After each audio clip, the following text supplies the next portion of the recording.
NATO ने भले ही इस जंग का हिस्सा बनने से इनकार कर दिया हो, लेकिन यूक्रेन की पश्चिमी सीमाओं पर नेटो की फौज पूरी तरह से मुस्तैद है। रोमानिया में नेटो की सेना का एक और दस्ता पहुंच गया, जिसे रोमानिया की सीमा पर तैनात किया जाएगा। फ्रांस से सैनिकों को एक मालवाहक विमान से लाया गया।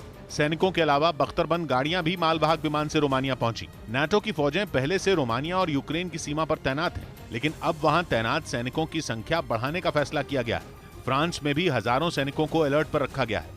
उन्हें यह बताया गया है कि किसी भी वक्त उन्हें यूक्रेन की सीमा पर भेजा जा सकता है। नेटो ने भले ही मौजूदा जंग का हिस्सा न बनने की बात कही हो, लेकिन रूस को चेतावनी भी दी है। चेतावनी ये कि अगर नेटो देशों पर कोई आंच आई तो उसका मजबूती से जवाब दिया जाएगा।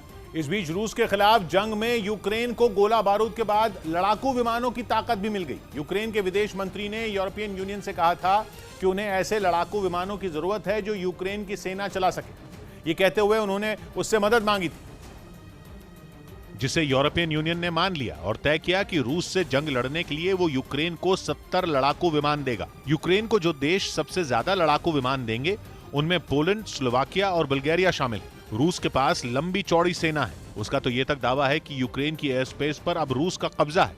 मतलब ये कि यूक्रेन घिर चुका है, उसे जरूरत है मदद की, ऐसी मदद जो उसकी सेना को रूस से टक्कर लेने में सहायता करे। वहां की सरकार ने इसीलिए यूरोपियन यूनियन से लड़ाकू विमान मांगे थे, क्योंकि रूस यूक्रेन पर आसमान से आग बरसा रहा है। ऐसे में उसे सबसे ज्यादा जरूरत है लड़ाकू विमानों की। यूरोपियन यूनियन उसे गोला बारूद की मदद पहले से कर रहा है और अब वो उसे 70 लड़ाकू विमान दे रहा है, जिनमें पोलैंड के 28 मिग-29 शामिल हैं। इसके अलावा स्लोवाकिया से 12 और बुल्गारिया से 14 मिग-29 यूक्रेन पहुंचेंगे। बुल्गारिया यूक्रेन को सुखोई 25 भी देगा। दिलचस्प बात यह कि ये विमान रूस में ही बने हैं और यूक्रेन इन्हें रूस के खिलाफ ही इस्तेमाल करेगा। अंदाजा लगाया जा रहा है कि 24 घंटे में ये लड़ाकू विमान यूक्रेन पहुंच जाएंगे, क्योंकि उसकी ओर से दावा किया गया कि उसके कई पायलट इस समय पोलैंड में हैं और इन विमानों को लेकर यूक्रेन पहुंचने ही वाले हैं। इसके अलावा कई देश यूक्रेन को गोला बारूद भी दे रहे हैं, जिनमें ऑस्ट्रेलिया भी एक है, जो यूक्रेन को $5 करोड़ मतलब भारतीय रुपयों में करीब 350 करोड़ से ज्यादा की मिसाइल और हथियार दे रहा है।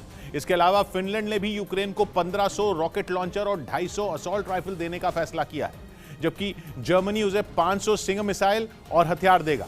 तो वहीं स्वीडन यूक्रेन को 5000 एंटी टैंक हथियार और हेलमेट देने वाला है।